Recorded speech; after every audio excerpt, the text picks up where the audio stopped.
날씨가 그래서 그런지 한 주간도 많은 사람들이 감기에 걸렸다는 소식을 들었습니다. 건강한 것도 주의 은혜죠. 오늘 이 아침에 저와 여러분이 성경 공부 시간으로 모였습니다. 그런데 제가 늘 말씀드리지만 하나님을 그냥 지식적으로 알아서는 아무 유익이 안 된다 그랬죠. 이 안 지식이 우리의 삶으로 녹아지고, 그래서 우리의 삶이 모든 사람들을 향해서 하나님을 나타내는 그런 삶이 될 때 비로소 우리의 지식은 참된 지식이 된다 말씀을 드렸습니다.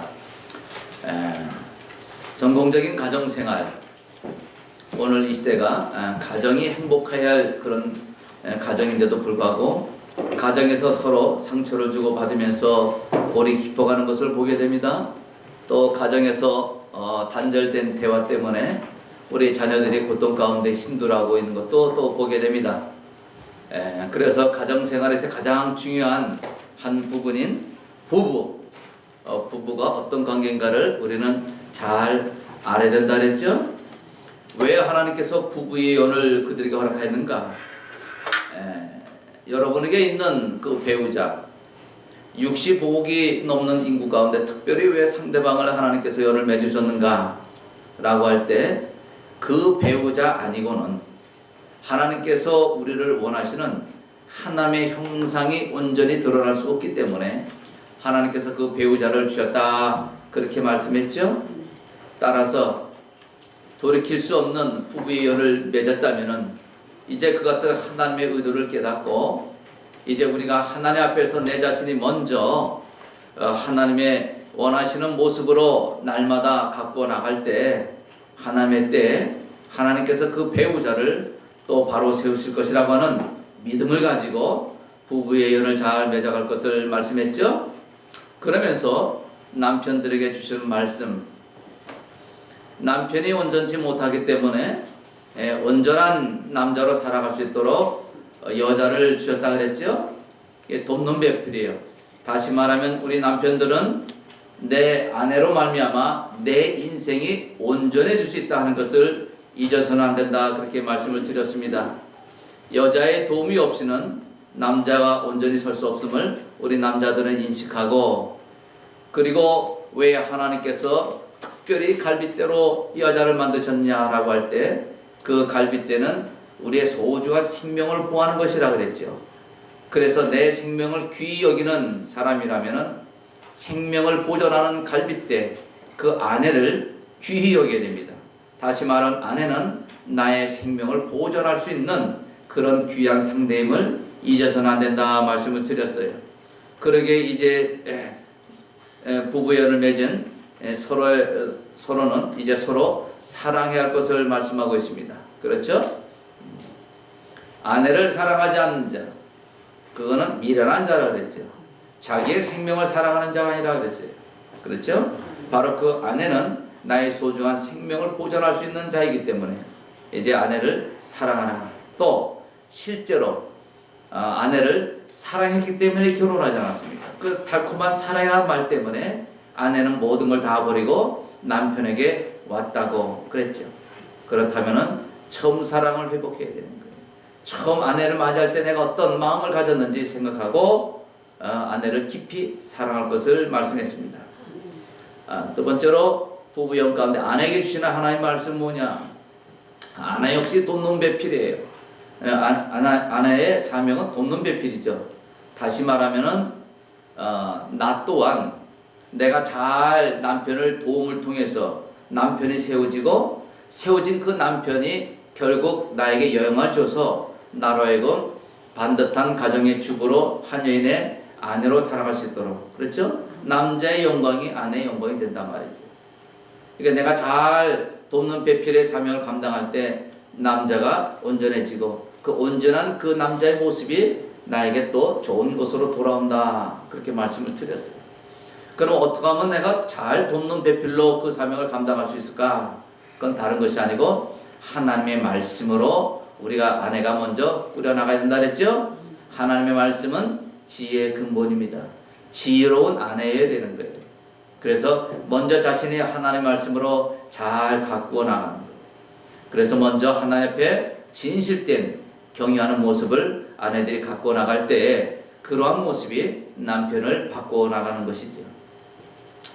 뿐만 아니라 이제 아내는 말씀으로 경외하는 모습을 잘 갖고 나갈 때 무엇보다 잊지 말할 것은 내 위치입니다. 자리를 잘 지켜야 되는 거예요. 오늘날 현대 사회는 여자들이 똑똑해서 한국도 여자 대통령이 오고 지금 다음 대통령 선거하는데도 여자 대통령이 나오겠다고 그러죠. 그렇죠. 그리고 한국에는 사법연수원 같은 경우는 입학도 대개 여자들이 나오고 수석도 여자고 이제는 사관학교까지 군대 사관학교까지 입학도 수석이 여자가 나오고 졸업도 수석이 나오는 판이에요 지금. 이 여자가 얼마나 지금 사회적으로 많이 튀는지 몰라요. 예, 여자들이요 그렇게 튀어서 하나님 주신 달란트를 잘 사회에 공헌하세요. 성공하세요. 부지런히 사세요. 그러나 그런 중에도 내가 한 남편의 여인임을 잊지 마시기 바랍니다. 아내입니다. 내가 아무리 똑똑해도 남편을 세워야 되는 거예요. 그렇죠? 여자가 자기가 똑똑하다고 자기보다 못한 남자 자꾸 구박하면 그 남자 어떻게 되겠어요? 안 되잖아요. 그냥 결국은 자기한테 이렇게 돌아오는 거예요. 그러니까 자꾸 아내는 남편을 세워줘야 하는 위치임을 잊지 말게 되시기 바랍니다. 아무리 사회에서 훌륭해 나간다 해도 내 자리를 지키라는 겁니다. 그래서 우리 크리스찬들은 이 아내들이 더 부지런해야 돼요. 자, 한 세상도 마찬가지지만 한 남편의 여인이지요. 또 가정에서 자녀들의 엄마이기도 하잖아요. 또 교회 와서 여러분들 여러 가지 직분을 맡았잖아요. 가정의 직. 이 모든 걸 다 소화하기 위해서는 부지런해야 되는 거예요. 자, 그리고 나서 이제 부부의 관계에서 말씀드린 다음에 이제 부모가 누군가 부모의 위치를 또 말씀했죠. 하나님께서 자녀를 만들기 전에 먼저 부모를 만드셨다 그랬어요. 따라서 우리 부모들은 자녀들에게 효도를 받기 전에 먼저가 우선이라 그랬어요. 부모의 사랑이 먼저라는 겁니다. 그래서 자녀에 대한 반듯한 사랑이 부모에게 있어야 되는데 오늘날 보니까 부모들이 사랑 안 하는 부모가 어디 있겠어요. 마지막 시대가 되니까 이제는 이 사회가 이제 한국 같은 경우는 신문을 보기가 좀 싫어요. 너무 악한 기사들이 많아요. 그러니까 이제 부모가 자녀 사랑은 마땅하다. 이건 당연한데 마땅하지 않아요. 지금 돌아가는 세상은. 마지막 때가 다 된 거예요. 먼저 사랑을 해야 되는데 부모님들이 자녀 사랑을 지금 잘못하고 있어요. 지금 자녀가 원하는 거 다 주는 것이 사랑이 아니라 그랬잖아요. 여러분들이 하나님 앞에 아버지하고 나에게 내 필요를 채워달라고 오만 것 다 구하는데 하나님께서 안 주셔요. 왜? 나를 아시고 아버지는 나의 체질을 아시고 내가 어떤 자임을 더 아시는 하나님께서 꼭 필요한 것만 주시는 거예요. 나는 내가 달라는 것이 오히려 내가 해가 될 줄도 모르고 막 달라고 하는 거예요. 마치 어린아이가 내가 필요하다고 막 엄마한테 떼쓰고 포크 달라 칼 달라는 식으로 안 주잖아요. 다룰 수 있을 때 하나님이 주시잖아요. 그 부모가 주잖아요. 마찬가지로 우리가 부모로서 자녀에 대한 바른 사랑을 해야 되는데 그 바른 사랑은 어디서 나오느냐? 먼저 인간의 교훈이 아니고 세상의 지식이 아니고 주의 교양과 훈계로 가르치라 그랬죠? 그래서 부모가 먼저 하나님 말씀 앞에 바로 서야 할 것을 말씀합니다. 특별히 이 부모는 이 자녀가 육신의 내 몸에서 나왔지만은 실제 이 자녀는 누구의 자녀라 했습니까? 하나님의 자녀임을 잊어서는 안 된다 그랬어요. 따라서 보이지 않는 하나님의 대리인이에요. 눈에 보이는. 그걸 한시라도 잊어서는 안 됩니다. 그렇기 때문에 이 대리인은 실제 자녀를 키울 때 실제 아버지를 계속 소개해야 되는 거예요. 너희 아버지가 저분이다. 그러면서 그 아이가 실제 아버지의 형상을 잃지 않도록 계속 보여줘야 되는 거예요. 대리인은. 그런데 오늘날 부모들은 자기의 이기심 때문에 자기의 한맺힌 삶 때문에 삶을 자식에서 찾아보려고 자식을 자기의 유익의 수단으로 삼는 경우가 참 많아요. 그래서 아이들은 병듭니다. 내가 이런 결정을 하면 부모가 싫어할 거라는 거예요. 부모가 이렇게 해주면 좋다는 거예요. 그렇게 아이들은 이제 자기 의지에 관계없이 부모의 뜻에 살다 보니까 어느 순간에 자기의 삶을 잊어버리고 방황한단 말이죠. 이런 이기심을 다 내려낼 것을 말씀했습니다. 부모는 주의 교양과 구의 훈계로 가르칠 때 이기심을 버리고 나는 하나님의 대리인으로서 저 하나님의 자녀를 하나님의 말씀으로 교훈시켜야 할 그런 위침을 잊지 말고, 그 아이가 세상을 나가기 전에 뭘 가르쳐야 했습니까? 바른 눈, 바른 마음, 세상을 볼 수 있는 바른 눈이에요. 그럼 바른 가치관을 말합니다. 오늘날 이 세속은 너무나 물질적인 거예요. 아이들의 가치관이 다 무너졌어요. 전 신문에서 봤습니다. 너에게 1억을 주면은 너는 형무소 가서 1, 2년 살 수 있니? 오케이. 이게 한국의 청년들의 의식구조입니다. 왜? 내가 1억을 만들기 위해서는 죽으라고 해도 10년에도 못 벌 돈인데 그까짓 거 1억 주는데 내가 형무소 가서 1, 2년 있는 게 뭐가? 다시 말하면 그 돈을 위해서 무슨 짓도 하겠다는 거예요, 지금. 그런 아이들의 구조가 사회에 잘못된 인식이 나왔을 뿐만 아니라 가정에서도 그런 것이 보여진 거예요. 부모님들이 여러분에게 한번 도전합니다. 이제 자녀 혼기를 앞두고 있는 부모에게 여러분의 사회, 여러분의 며느리 어떤 사람을 원합니까? 다 크리스찬들은 다 좋은 말이에요. 믿음이죠, 물론. 믿음이 아니잖아요. 믿음이 아니잖아요. 아이들한테 바른 눈을 바른 세상을 살아가도록 바른 눈을 가르쳐줘야 됩니다. 그래서 아이들에게 세상의 지식, 세상의 그 어떤 물질, 세상의 어떤 그 명예, 이거를 가르치기 전에 그게 필요 없다는 걸 가르쳐야 돼요. 그러나 그 모든 것이 있어도 하나님이 없는 인생은 납득이다. 그래서 먼저 하나님을 가르쳐야 됩니다. 그 하나님 안에서 그걸 인생의 기초로 모든 걸 쌓아가도록. 하나님 없는 인생은 반석이 없는 인생 같아요. 높이 쌓아갈수록 무너짐이 심합니다. 바른 눈. 두 번째, 바른 마음을 가져야 돼. 바른 마음. 바른 길을 갈 수 있도록. 그래서 아이들한테 아름다운 마음을, 얼마나 악한지 모릅니다. 제가 한국에서 온 사람들하고 이런 말을 하다 보면은 미국에서 자란 아이하고 한국하고 캠퍼스에서 학생들 보면 저 학생이 유학생이다 해서 자란 아이인 거 대번에 알아요, 한국 아이들. 그냥 대번에 알아요. 뭐냐? 말하는 거 보면 알아요. 한국에서 온 아이 한 3, 4년 되는 온 아이는 악해요, 말이.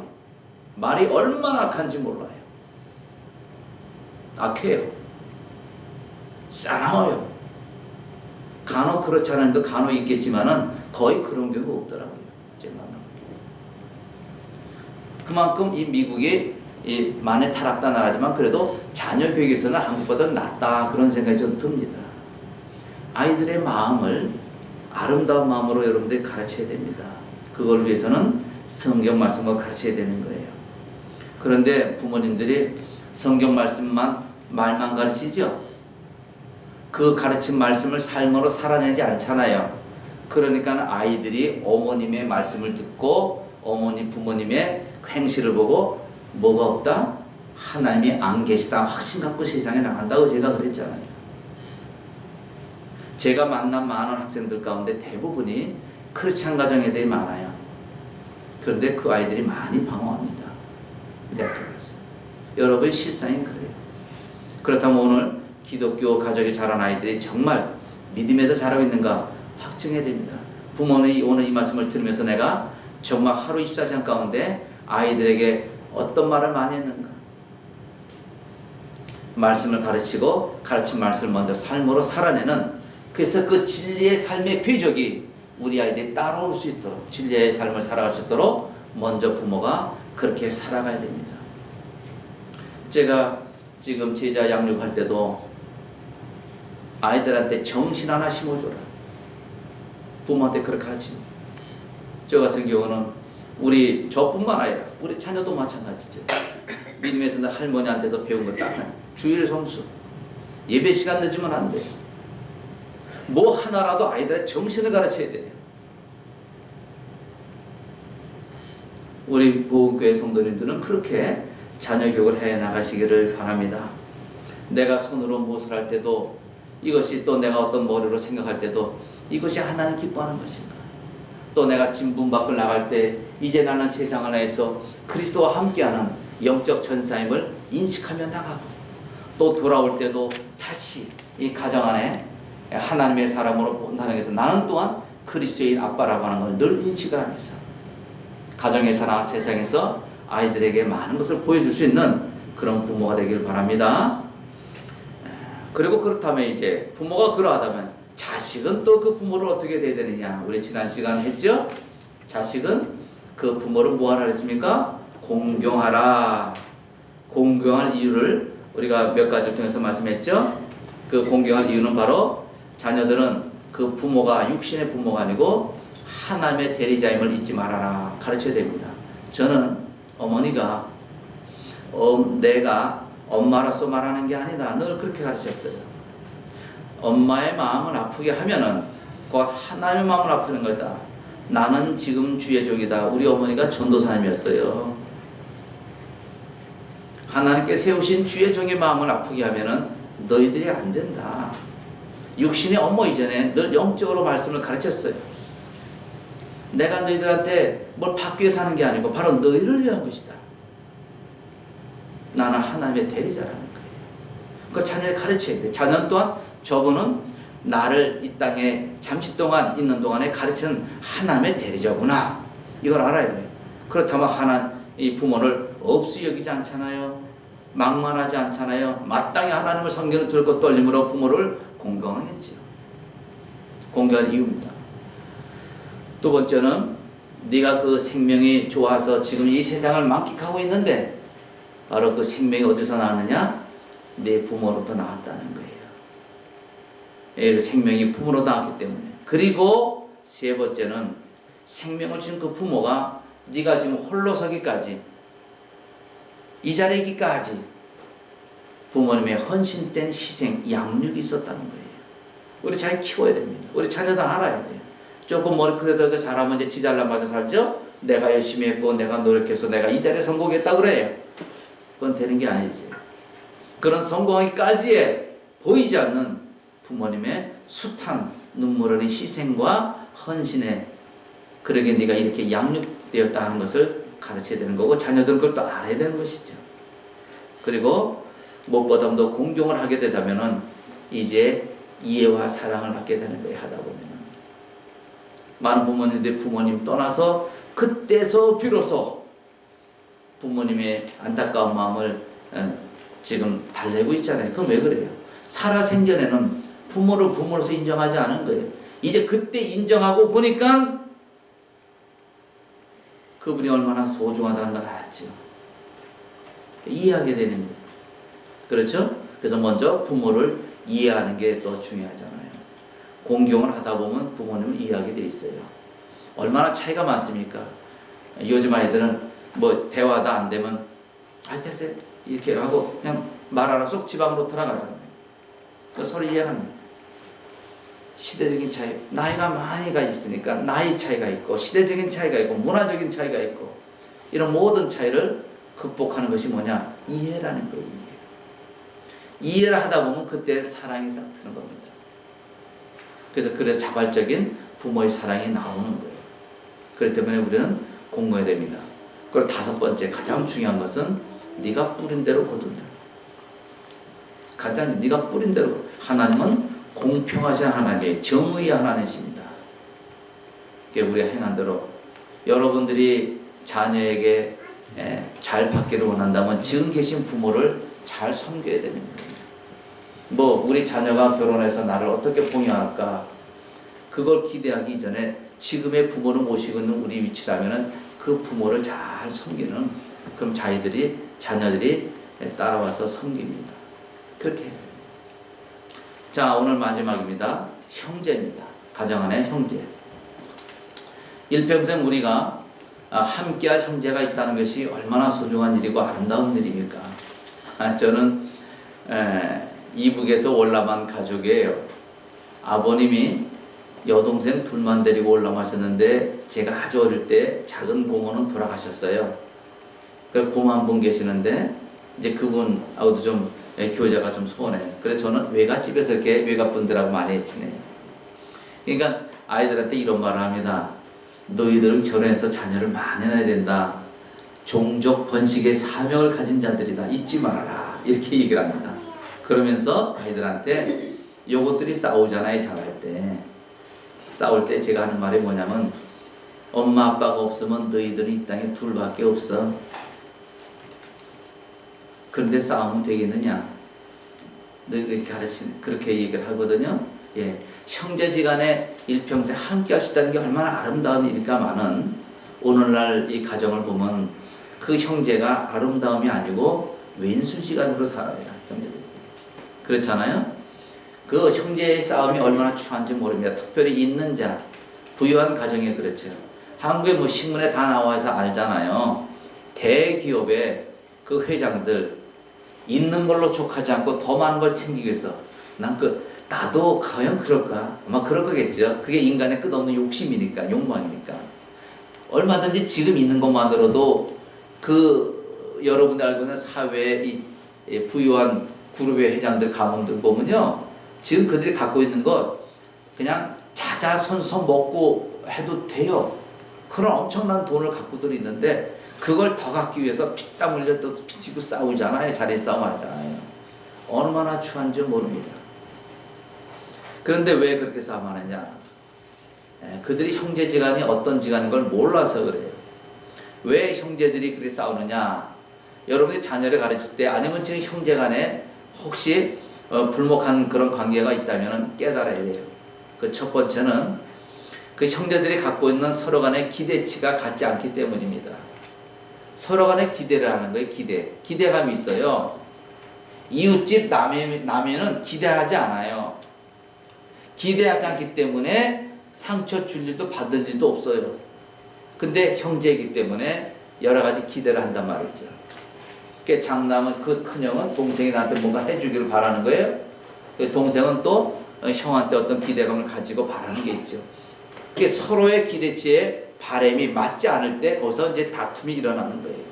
그러니까 우리가 그걸 먼저 알아야 됩니다. 너무 기대감을 가져서 안 됩니다.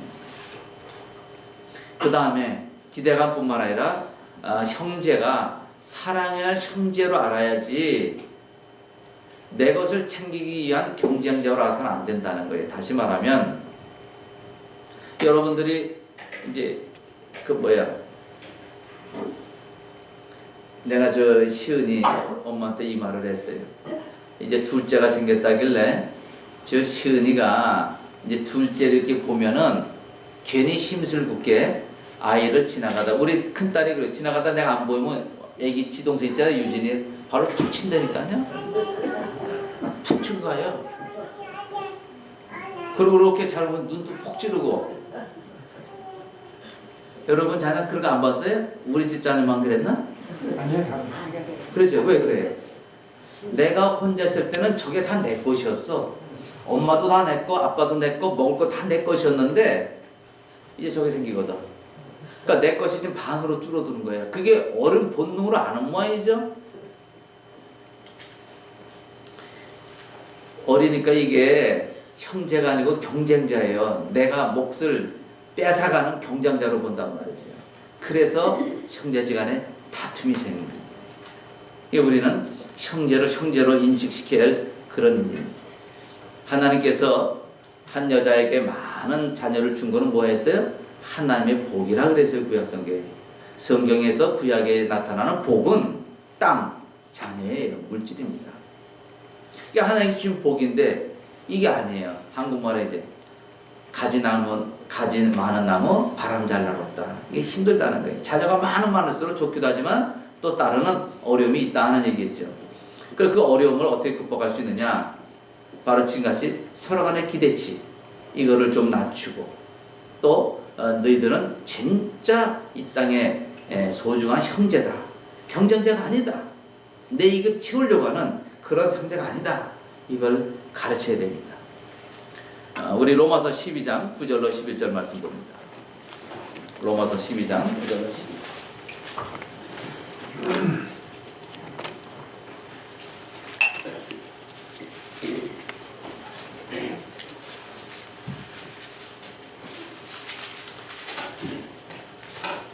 시작.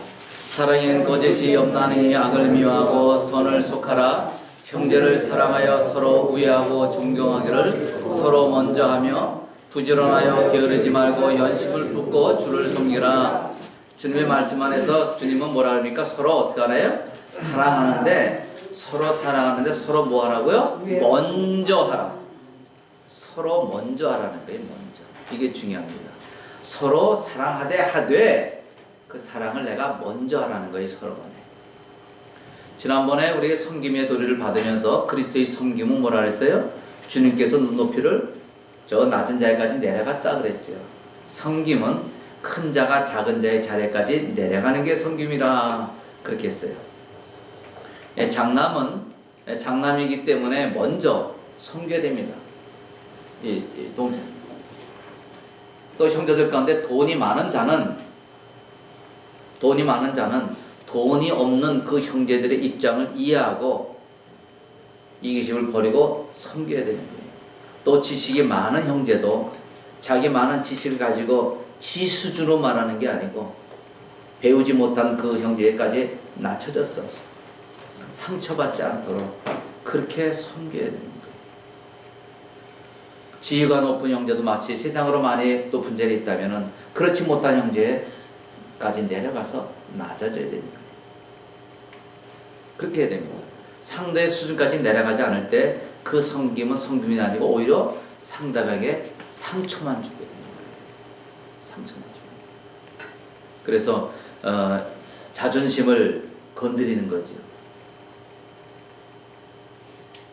되게 사회생활 하다 보면은 풍족한 사람은 그것이 돈이 풍족하든지 지식이 풍족하든지 뭐가 풍족한 사람은 잘 상처를 받지 않아요. 근데 지식이 없든지 물질이 뭐가 없는 사람은 뭐 조금만 말해도 그냥 상처받아요. 그럼 무슨 말을 못해.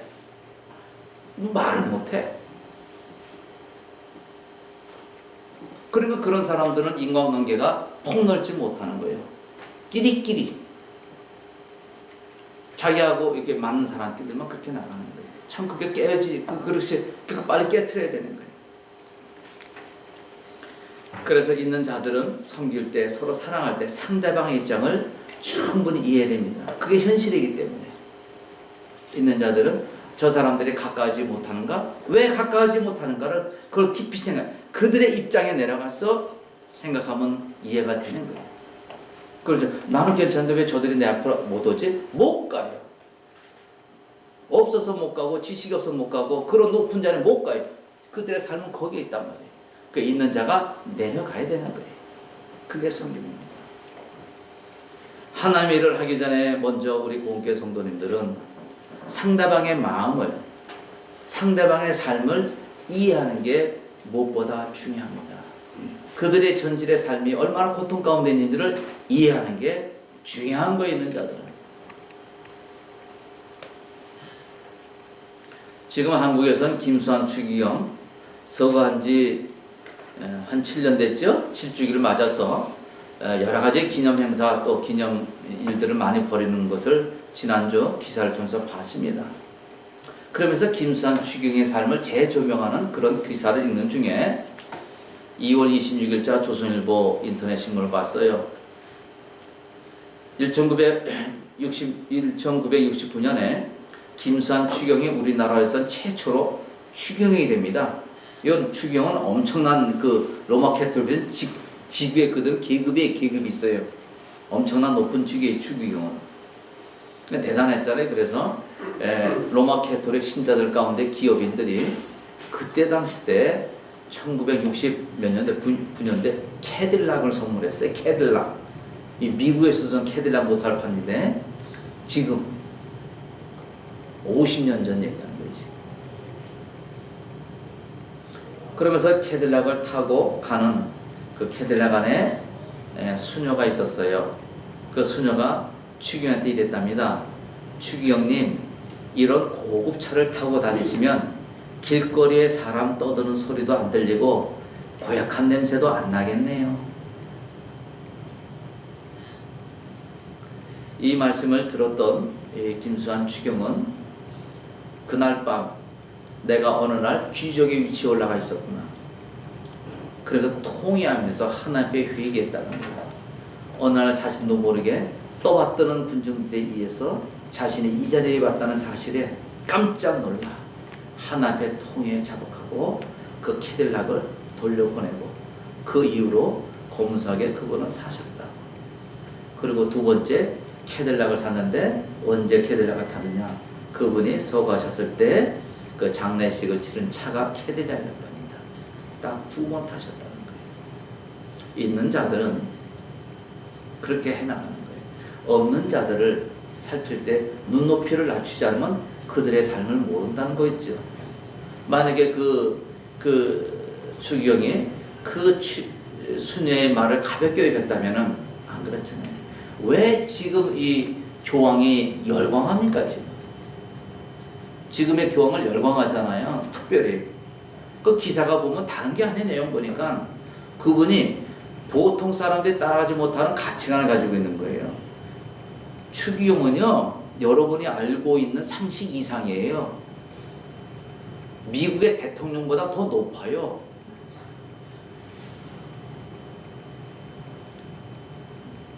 그러면 그런 걸맞는 그런 대우를 받잖아요. 근데 그분 어떻게? 우리나라 올 때 그 교황이 못 탔어요? 우리나라에서 제일 적은 제일 조그만 거, 티코, 뭐 요만한 거, 뭐 봐도 그런 거. 미국 와서도 마찬가지. 거기에 사람들은 열광해. 왜 열광? 오늘날 모든 사람들이 내가 누릴 수 있는 사람들은 오만 거 다 누리거든요 지금. 여기 목사님들 뭐 바쁘다는 이유로 자가용 비행기도 있고.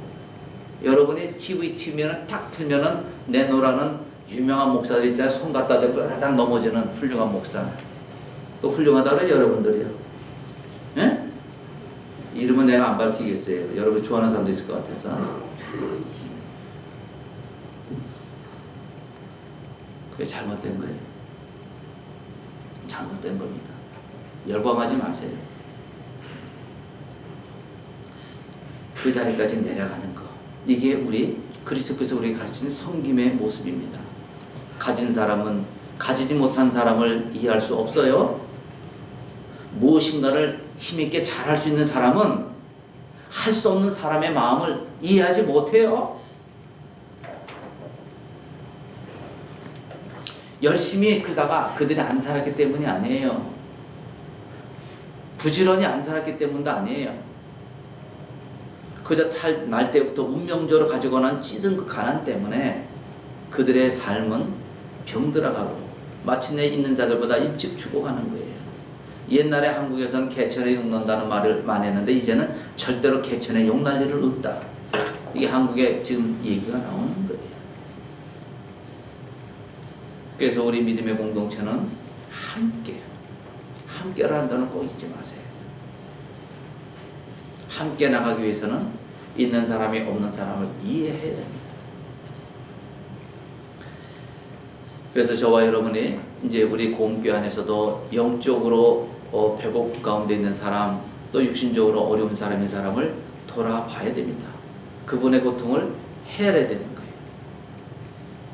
여러분이 잘 알고 있는 요셉 있잖아요. 요셉이 그 형제지간에 그 형이 뭐 형제지간이 아니지 민수지간이지. 얼마나 그 형제간의 그 관계가 나빴으면 그 11명의 형제 가운데 형이 10명이고 지가 말자란 말이에요. 그 형들이 노예로 팔아버렸어요. 그 형제가 아니죠. 그 형제, 그 민수지간이지. 뭐 형제입니까? 이렇게 팔았는데 팔려간 그 에집트 땅에서 이 요셉이 총리가 되잖아요. 총리가 돼서 이 다음에 이제 그 기근 때문에 식량이 없어서 에집트에 찾아온 그 형제들이 쫙 보는 거예요. 그 앞에 서 있는 총리, 뭐 대단하죠. 그 위치는 전 세계를 움직이는 막강한 권세자, 왕 다음으로 권세 갖고 있는 그런 힘 있는 자인데 감히 얼굴을 맞들겠어요. 그러나 요셉이 내려갑니다. 형제들을 일으킵니다. 그리고 그들에게 염려하지 말 것을 말씀합니다. 먼저 다가가는 거예요. 우리 같으면은 이를 바득바득 갈겠잖아요. 노예로 가면서 감옥에 가면서 나 잘못도 없는데 나를 이렇게까지 한 거 기회만 되면은 이를 그냥 바득바득 하면서 감옥 생활하고 평생 있지 않겠죠? 그리고 오늘 칼만 갔다가 그 날짜가 딱 되면 가차없이 쳐야겠죠? 그게 모든 사람들의 행동이죠. 요셉은 그렇지 않았어요. 먼저 그들이 다가오지 못할 때 먼저 다가갑니다. 먼저 사랑합니다. 먼저 그들을 이해합니다. 그게 바로 복음 가진 자의 모습입니다. 우리 교회 성도님들은 이 교회 안에서 또 간혹 우리가 이해하지 못해서 불목하는 경우가 있잖아요. 그래서 사람 앞에 다가가지 못한 사람, 예, 저 압니다. 저 사람은 저런 부분 때문에 참 인간관계가 쉽지 않다. 다 알아요. 근데 본인만 몰라요. 그럼 어떡하겠어요? 그 본인이 모르는 거 어떡하겠어요? 우리가 고쳐요? 지난번에 얘기했잖아요. 부모도 못 고치는 거 우리가 어떻게 고쳐요? 그분의 그걸 인정하고 다가오지 못한 사람에게 먼저 다가가는 사랑을 베푸는 글의 이해가 있는 우리 공동체가 되기를 바랍니다. 시편 133편 1절과 3절 함께 읽겠습니다.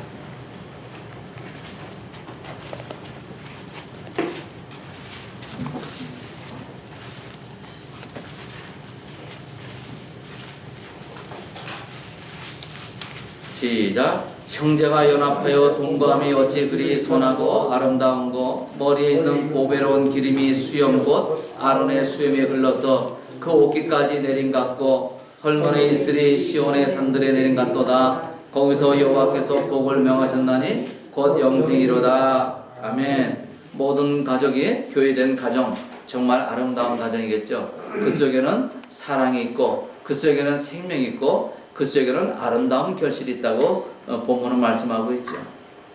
이제 여러분에게 마지막 결론 내립니다. 좋아요. 이제까지 우리가 어떤 사람을 살았든지 다 좋습니다. 그걸 불문하고 이제 우리가 그동안에 1년 동안에 하나님의 말씀을 체계적으로 많이 배웠어요. 이제 그걸 여러분들이 정리하게 되시면 한 번 갖고는 안 되죠. 이건 몇 번 사이클을 계속 할 겁니다. 좀 더 깊이 있게 들어갈 겁니다만은 그러나 여러분들이 기억나는 대로 마음에 터치된 것을 깊이 새기고 그를 삶으로 나타내길 바랍니다. 시편 121편 1절 6절 제가 읽고 마치겠습니다. 여호와를 경외하며 그 도를 행하는 자마다 복이 있도다. 내가 네 손이 수고한 대로 먹을 것이라. 내가 복되고 형통하리로다. 네 집 내 실에 있는 내 아내는 결실한 포도나무 같으며 내 상에 둘린 자식은 어린 감람나무 같으리로다. 여호와를 경외하는 자는 이같이 복을 얻으리로다. 여호와께서 시온에서 내게 복을 주실지어다. 너는 평생에 예루살렘의 복을 보며 내 자식의 자식을 볼지어다. 이스라엘에게 평강이 있을지로다. 아멘. 기도하겠습니다. 하나님, 그동안 1년 동안에 하나님께서 성경 66권을 주신 내용을 요약하면서 우리는 긴 시간 동안을 함께 말씀을 나누며 보냈습니다. 많은 것을 배웠고 많은 것을 느끼고 많은 것을 깨달을 줄 믿습니다.